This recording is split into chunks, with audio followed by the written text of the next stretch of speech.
Hola, muy buenas tardes. Quiero compartirles mi videocolumna denominada Reforma o Revolución. En su ensayo Crisis de representación y constituciones contramayoritarias, Roberto Gargarella se cuestiona acerca de la indiferencia y el rechazo de la gente hacia la política, su desconfianza hacia la clase dirigente y la incapacidad de los partidos políticos por motivar a la ciudadanía en participar de los asuntos públicos.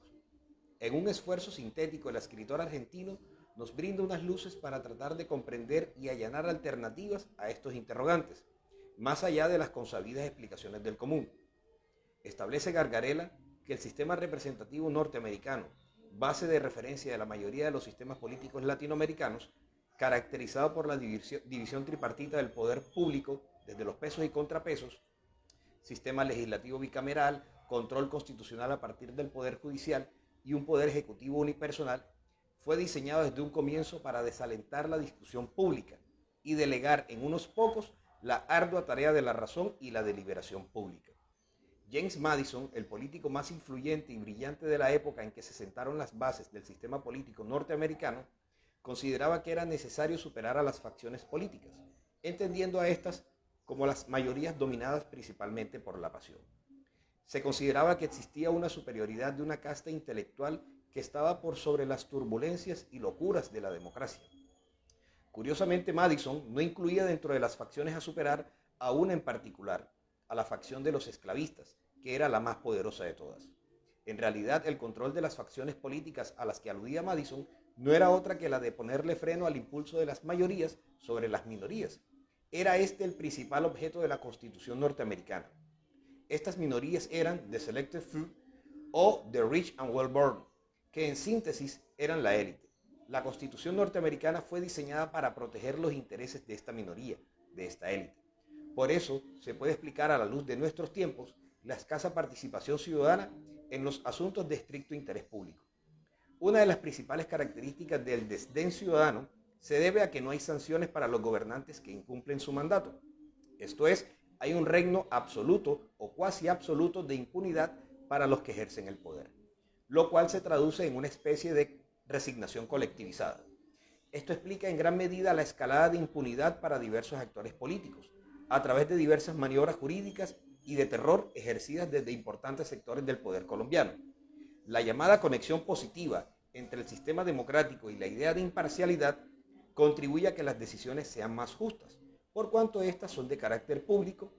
La ausencia de este elemento favorece la parcialización de las decisiones, que es un asunto muy común por estas latitudes. Los sectores alternativos, democráticos, intelectuales y sociales de la sociedad han venido haciendo valiosos intentos por democratizar la discusión pública, principalmente desde la capital del país, liderada por la bancada parlamentaria de oposición, así como de periodistas que a costa de su propia integridad han expuesto verdades en sendos y detallados reportajes y producciones cinematográficas recientes, entiéndase, Matarife, en la que desvelan la que es tal vez la principal característica de nuestro mancillado sistema político. Somos un Estado cuasi cooptado por el narcotráfico, o dicho en cortas palabras, somos un narcoestado. En las periferias el asunto es distinto, como es el caso de la región Caribe, en particular en el denominado centro político de esta región, que es el distrito de Barranquilla. Los contrapesos institucionales son inexistentes, pues cada uno de ellos ha sido cooptado por el clan familiar que domina esta región del país, el clan familiar Char. Entre otras cosas, uno de los clanes más poderosos del país.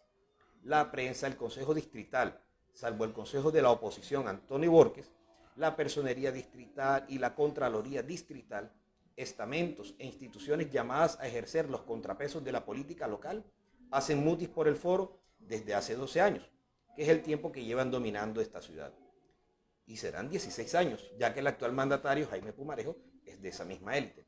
Son pocas las voces que valiente y documentadamente han venido elevando planteamientos en torno a la política del cemento, que ya comienza a ver su desgaste por cuenta de la pandemia del COVID-19, desplomándose en la última encuesta de Datesco con 44% de imagen desfavorable. Con este contexto supondría un viraje del actual mandatario hacia una política de tipo social, con una reorientación del gasto público hacia el fortalecimiento del sistema de salud de la ciudad, hoy en completo caos. La destinación de recursos y alimentos para garantizar el cumplimiento de la cuarentena y la búsqueda de convenios internacionales de salud con naciones con experiencia y conocimiento en el manejo de la pandemia. Nada de esto se ha hecho. Por el contrario, vemos a un mandatario que ha bajado los hombros ante el remedio de presidente que tenemos y ha procedido a liberar la cuarentena en los momentos de mayor crisis, justo cuando nuestra ciudad y departamento aporta casi el 50% de los muertos a nivel nacional y el 30% de los contagios a nivel nacional. Algo se debe estar haciendo mal para que con poco más de 2 millones de habitantes entre departamento y ciudad seamos el foco de la infección en un país de casi 50 millones de habitantes. Se necesitan habilitar espacios de discusión pública para que los mandatarios escuchen de razones y tomen conciencia ellos mismos de que la pandemia es un asunto real, que necesita medidas reales y de fondo para ganarle tiempo al contagio y comenzar a bajar el pico de la infección. No es sacando a la fuerza pública que se construye confianza ciudadana. No basta con llamar charlatanes a los ciudadanos que antes buscaba sonrientes para pedirles el voto en la campaña electoral, sino que se requiere de una labor pedagógica insistente y persistente para que todos tomemos conciencia de la gravedad del asunto, acompañado desde luego de recursos tangibles que transmitan confianza entre las palabras y los hechos. La desconfianza ciudadana hacia las instituciones y partidos políticos no es un asunto de moda o espontáneo, sino de carácter estructural e histórico, como aquí hemos intentado demostrar.